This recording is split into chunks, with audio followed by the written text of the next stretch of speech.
Olá, muito bem-vindo a mais um Encontro com a Palavra. Esse é um estudo de toda a Bíblia e agora chegamos aos livros de 1º e 2º Samuel. Vimos nos primeiros 8 capítulos de 1º Samuel como os seus ensinamentos constituem-se realmente um verdadeiro exemplo para nós.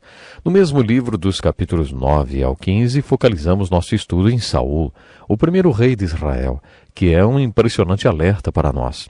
A partir do capítulo 16, versículo 1, passamos a estudar a vida do rei Davi, o maior rei que Israel já teve e um dos grandes exemplos para nós nas Escrituras.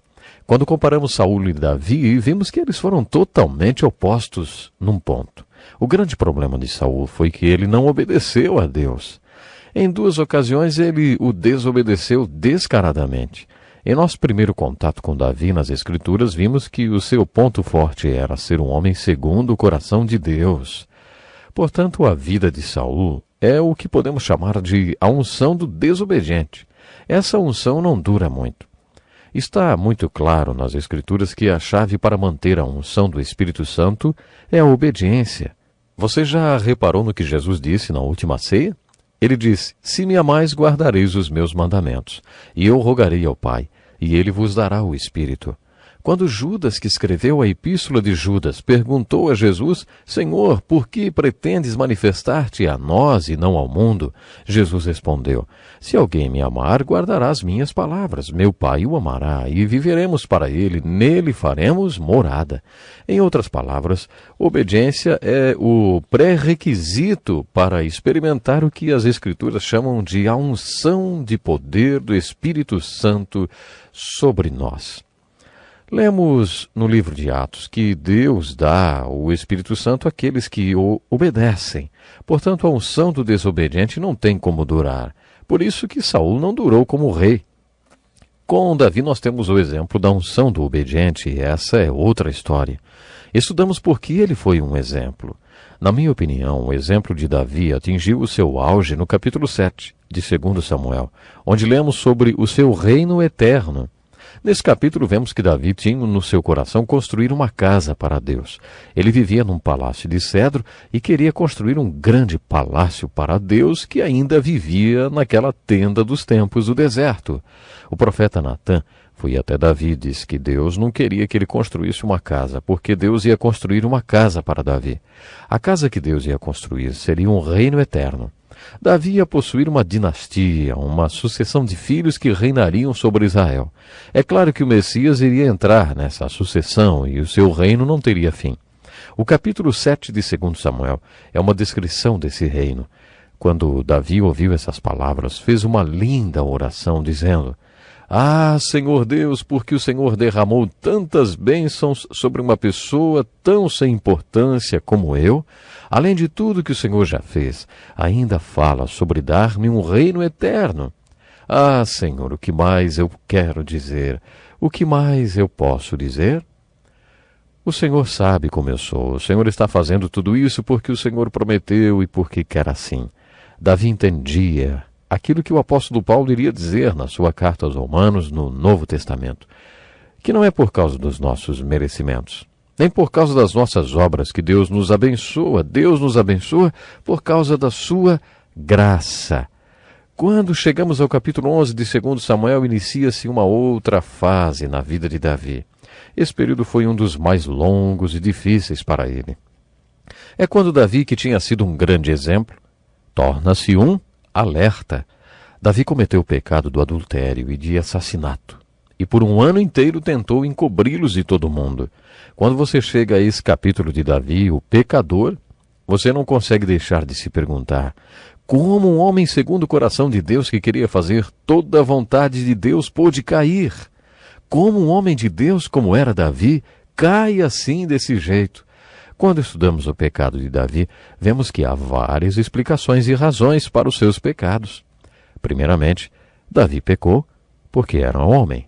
Apesar de ser um homem de Deus, ele estava sujeito a pecar e a fracassar espiritualmente. De acordo com as Escrituras, todos estão sujeitos à tentação. E de acordo com o Novo Testamento, nós nunca perdemos essa tendência para o pecado. O apóstolo Paulo, que também era um homem de Deus, afirmou no capítulo 7 de Romanos o seguinte: "O pecado habita em mim, Isso é uma lei espiritual. Portanto, estamos sempre sujeitos a cair. Davi também pecou e, de acordo com 2 Samuel, capítulo 11, versículo 1, ele pecou porque estava fora da vontade de Deus. No versículo 1 de 2 Samuel, capítulo 11, nós lemos assim: Na primavera do ano seguinte, época em que os reis saem à guerra, enviou Davi a Joabe e a seus servos com ele e a todo Israel. Destruíram os filhos de Amon e sitiaram a Rabá. Mas Davi ficou em Jerusalém. Era a época em que os reis deveriam estar liderando seus exércitos nas batalhas. E Davi ficou em Jerusalém. Ele mandou outra pessoa no seu lugar para comandar o exército. Creio que sair da vontade de Deus, como Davi fez, nos torna vulneráveis à tentação. Também creio que Davi pecou porque estava no auge do sucesso. O apóstolo Paulo fez a seguinte afirmação: sei passar necessidade, também sei ter abundância. É necessária muita maturidade espiritual para passar necessidade. E talvez seja necessária ainda mais maturidade para ter abundância. Uma vez eu ouvi Chuck Colson, um líder de um importante ministério, falar para 150 homens e suas esposas que trabalhavam em regime de tempo integral nas prisões com ele. Quando Chuck Colson pensou no ano que estava se aproximando, ele pediu: orem por mim nesse ano que se inicia para que Deus me mostre como ter abundância. Na prisão eu aprendi como passar por necessidade. Quando iniciei a minha vida com Cristo, muitas pessoas ficaram céticas a esse respeito. Hoje, quando falo, os elogios se manifestam. As pessoas até me aplaudem. Os jornais falam coisas boas a meu respeito. Dizem que todo o país está em débito comigo. Da última vez que passei por abundância, eu não me saí muito bem. Foi quando estava na Casa Branca.